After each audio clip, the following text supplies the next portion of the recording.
Hello, I'm Richard Schoelerman. And I'm Jackie Schoelerman.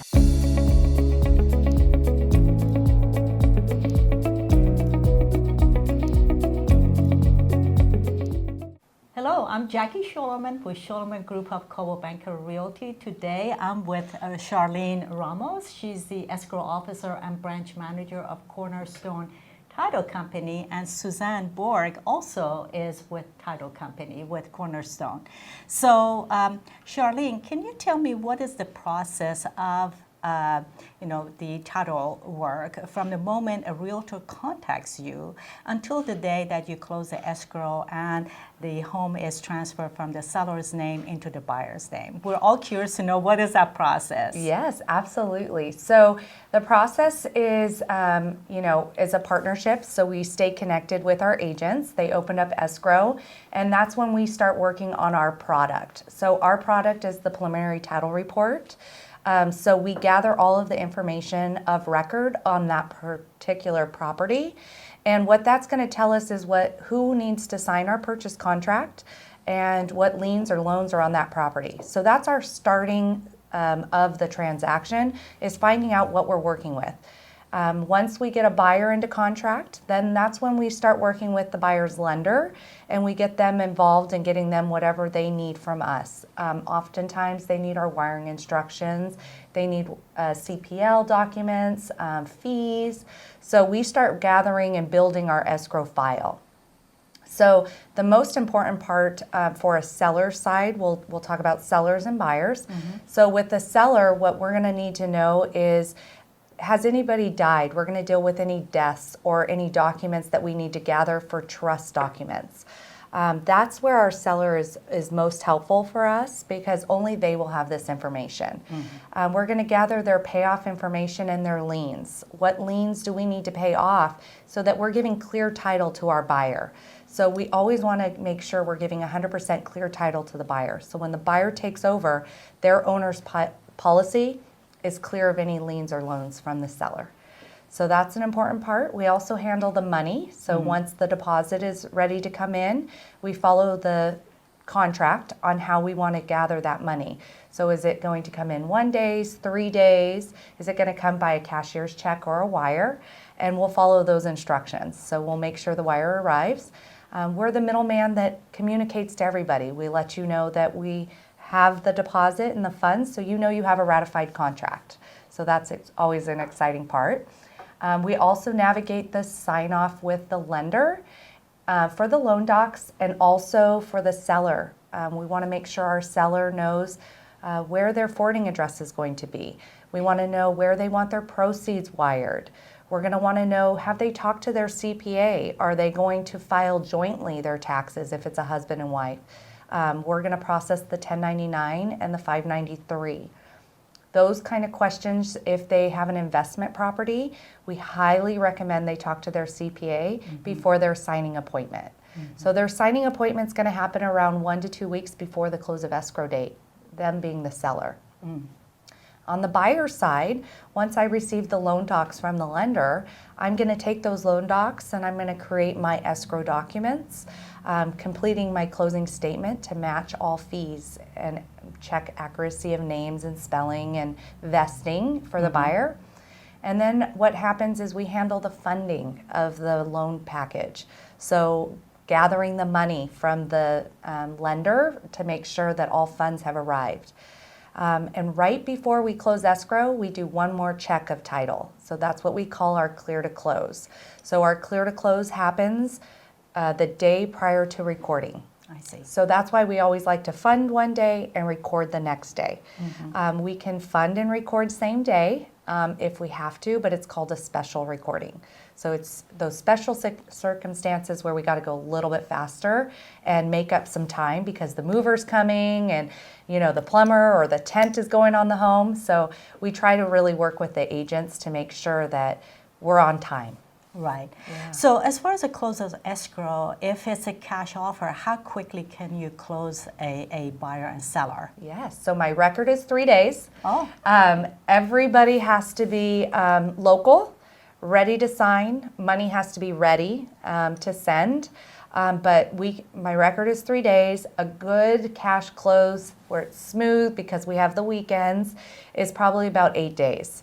That's a comfortable close of escrow for an all cash, because we want to make sure, if you're thinking about taking an offer and you want to close quickly, the best thing to do is call your escrow officer and say, how quickly can you close? I see. Because we want to check, do you have an HOA that we need to work on getting an updated demand? Or is the payoff information already in? And is it a lender that's going to take 24 hours or, 5 days? So those things we can help you with. What about if the seller or the buyer are out of the area, specifically if they are international travelers or they're living overseas? How do you handle that? I do. So those would, if it's a buyer and they're overseas and they're purchasing all cash, and we don't need any recorded documents being notarized on an all cash buyer, all cash buyers overseas are perfect. We can DocuSign all of our documents to them. So we don't need to send a notary to them. If we're dealing with the seller, we will have to make an appointment with the consulate, and we have to give time for those documents to come back, because the seller has the grant deed and it does have to be signed at the American consulate. I see. So that takes some planning. Right. Yes. All right. And I do know that there are certain title policies, for example, owner's title policy, alter title policy, and CLTA. What are the differences between those? Absolutely. That's a good question. We do have different policies. So the HOP policy is our coverage that we try to give every single person. So those are 90% of our transactions have the most coverage. That is called the HOP policy, which is HOP, H-O-P. Oh, HOP, okay. So every title company has their own name for it, but it's the Alta homeowners policy. So it's the most coverage. Probably 10% of the time we can only issue a CLTA policy, and that's if we're dealing with an entity. So an LLC, a corporation, or if it's in the rural areas. So if it's in the rural areas, we can't really handle the metes and bounds of that, so a CLTA would usually be issued. So when our preliminary title reports will tell us what we can issue on a policy. So it's disclosed in our preliminary title reports. What about the lender's policy? Yes. Is that different from the owner's title policy? It is. So if the buyer's getting a loan, they will be required to get a lender's policy. That's a requirement of their lender. And a fee that is most negotiated, that it's going to be a buyer pay fee because it's a requirement of their lender and their loan. So the loan policy protects the lender. What we're doing is we're giving them a policy that says they're going to stay in first lien position through the duration of their loan. So every time they get a loan, they will get a new policy. Their owner's policy is a one-time fee that is paid just when they purchase the property. I see. So the lender's policy, you provide or you issue the lender's policy, correct? We do. And it doesn't stay with the life of the house, or if they refinance, they have to redo that again? Yes, if they refinance, they have to get a new loan policy I see. to protect the new lender. Okay, Yes. all right. Even if they're refinancing with the same lender, do they still have to get another lender policy? They do, because it's based off of the loan amount. So they will have to be issued a new loan policy. I know during the COVID, you were getting mobile notary. Are you still doing mobile notary, or are you actually meeting the clients? So I'm doing both still. So I love doing sign-offs. I love having people in my office and having that connection with them, finding out, everything that has gone on in the transaction. So I do my sign-offs if they can come to my office. But some people are still loving the fact that we have that service to send somebody to their home. They have small children and they, want to make sure their kids are in bed and on schedule. So sending the notaries out are always still highly sought out for. Like, lots of people are still wanting me to send a notary out. Are there any incidents that you have found that there perhaps was any kind of issues that you found that and you caught that during the title process? Yes. Or So pros and cons? yeah, and we do anything find that- out. So one of the things is sometimes agents will forget to tell us somebody has passed away. So we look at our preliminary title report, and unless told that somebody has passed away, we're going to prepare our documents with what we see. So I've had an incidence where my agent is working with the seller, and let's just say Dennis King is the seller, and he comes in and he says, you know, his ID says Dennis King, and I'm like, oh, okay, great. And then he goes, well, I get to the part where I say, well, was this your primary residence? And he says, well, that was my dad's primary residence. That was, and I was like, well, and they have the same name. I see. So our agent thinks that she's dealing with the right Dennis, but it actually wasn't the right Dennis. So at the sign-off table, we did have to start a little bit over by just gathering, you know, some information about the trust and a death certificate, and we had to draw some more documents, but nothing we can't handle. So we can handle everything. Yeah. Right. Okay, sounds good. So has there been any incidents that one party is trying to sell without the knowledge of the other party? I haven't had that personally. No. Oftentimes, if we're correcting title, I need a former spouse to deed off or acknowledge an uninsured deed affidavit.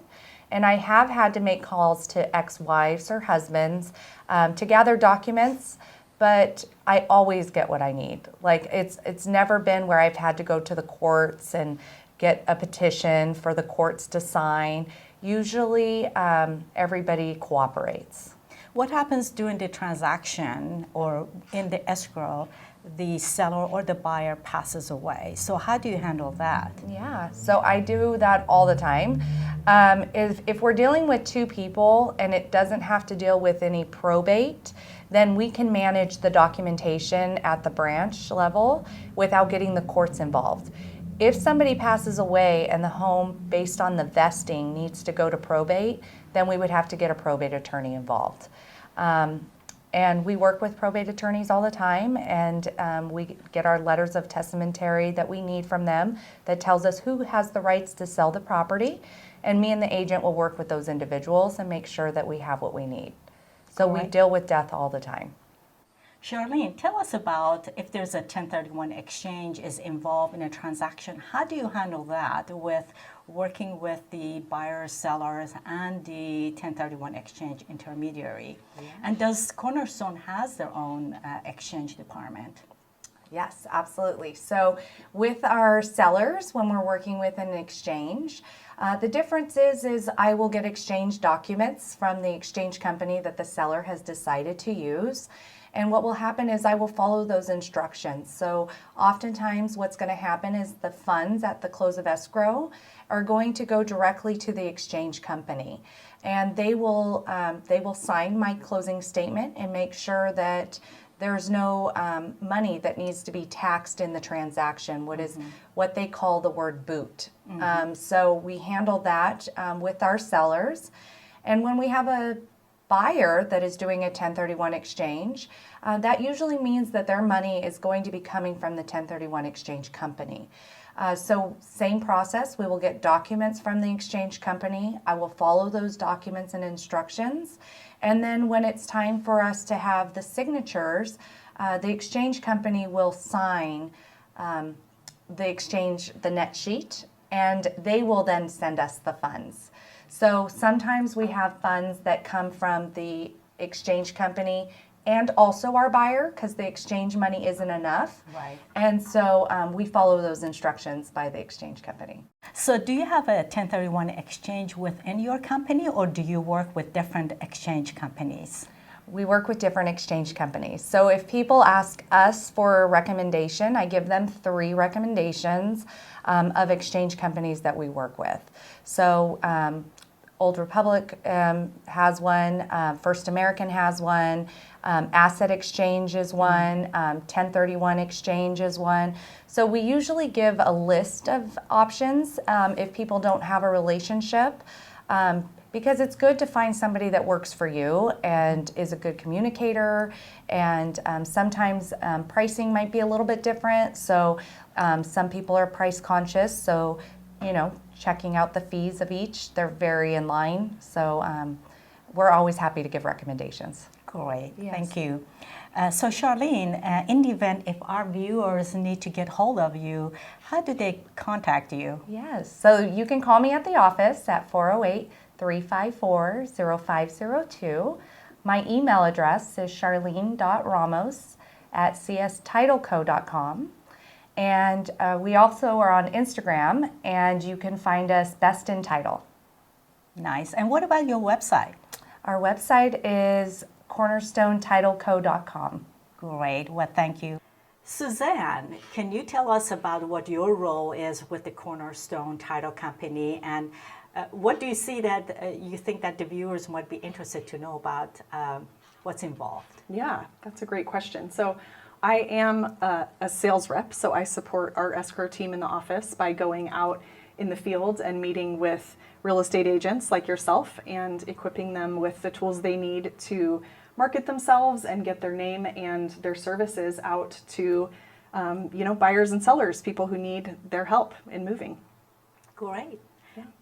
Anything else that you would like to share? That's good. I mean, I love education. I love doing things like this and just making sure that people, even non-industry people, know what the process is like, what to expect in their escrow, and what the possibilities are for their options when they're buying and selling. That's great. That's wonderful. Thank you very much, Charlene and Suzanne. So in the event, if the viewers are interested in getting hold of you, what's the best way to get hold of you? I would say calling our office. So our phone number is 408-354-0502. You can ask for Charlene or myself. I'm Suzanne. And what is your website and email address? Yeah, so our website is cornerstonetitleco.com. You can go there and we have lots of tools and resources and information. I'll give you my email address. It's Suzanne, SUZANNE .borg. It's B like boy, ORG @cstitleco.com. Thank you, Charlene. Thank you. Suzanne. Thank you, Jackie. It was very informative. Thank you very much. Absolutely. Thank you.